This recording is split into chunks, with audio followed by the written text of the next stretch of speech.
Caleb, tell me where we're at right now. We're at pretty much me and my partner Alan Larson kind of share ownership of this gym right here. It's a MMA gym. It's Brazilian Jiu-Jitsu mix. It's kind of a different type of gym, not like most MMA places. I have a certified yoga instruction card, so we have a combination of MMA and yoga, so we can kind of combine them both so you can prevent injury along with everything else that MMA includes. Tell me about your yoga instructor. Tell me about the process of going through that and what that means to you to be able to have a certification that you could present to people like that. It's quite the process. You have to go through a bunch of quizzes, tests, and at the end you have to take one big long test, and you have to have hours and hours of going to yoga classes and learning yoga and all the poses that you go through. And then it's weird. Most people don't believe me when I say I have it, but it's nice knowing that you do know a lot about yoga, so you can stay flexible for football along with stuff like this. A lot of it can prevent injury, and it's just getting really popular nowadays. Everybody knows the Seattle Seahawks are getting into it, and a lot of the NFL teams are getting really big with yoga, whereas in that flexibility does prevent a lot of injuries. You have been doing MMA for a while. Tell me how old you were when you got into it, and kind of your footsteps into being an owner of your own MMA gym, because your brother was initially the owner of this before he left to Penn, right? Yeah. Well, it starts out, it's kind of you're the lowest of the low. You're getting your butt kicked every day.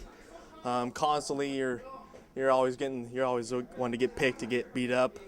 And slowly, as you get better and better, it gets a lot more fun. And then it got where I'm the business aspect of it. Like I pretty much almost designed the whole Fight-MMA website, and then I take the payments and I do the whole business aspect of it, along with training inside the gym with everybody else.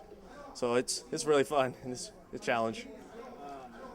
Tell me what you've been doing since football ended, because you're pretty much just a football guy, and then you go into training and you do MMA. So tell me about what you've done this spring and summer. Well, working out every day is one that's a given, and then a couple times a week I'll come in here and train. Every Saturday we'll have a yoga class, so I can come in here and teach yoga and help everybody get more flexible. But other than that, it's a lot of working out, grueling, grinding through everything, coming in, getting your MMA in, helping out with the business aspect along with it, and just putting in time. You made a trip to Las Vegas this spring. Tell me about that. Oh man, that was fun.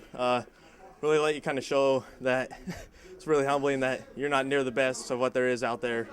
There's a lot of guys out there that can perform really well, and let you really see the competition and see what's out there. Yeah, definitely something to build on.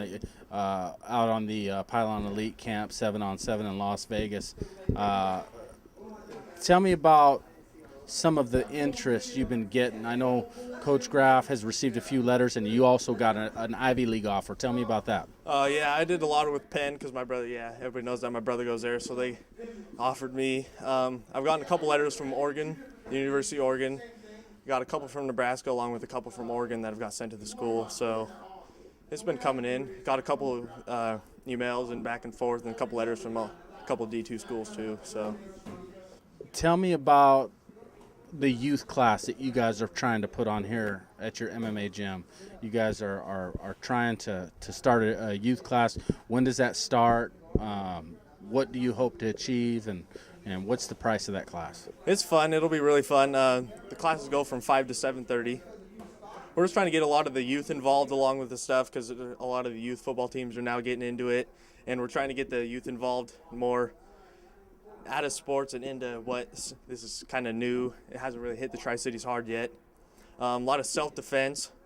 I mean, you see all those bowling ads and everything. A lot of self-defense is going on. Each class is $75, and just trying to get the kids in shape, flexible. That's a month? Yeah. $75 a month. Yes, sir. Okay. And just get them in shape, flexible, and so they know how to defend themselves if they ever get in trouble. If anything at all, you played in the Mid-Columbia 7-on-7 tournament this year. Seeing some of the talent around, what did you think about that whole thing? Definitely don't look down on the MCC. I mean, we're here. I mean, we're here to stay. I'm sure we'll make another run, quite a few teams in the playoffs. There's a lot of talent here. A lot of people miss it. I mean, we have a lot of talent this year, next year, and the years to come. All right. Caleb Weber, thanks, buddy. Thank you.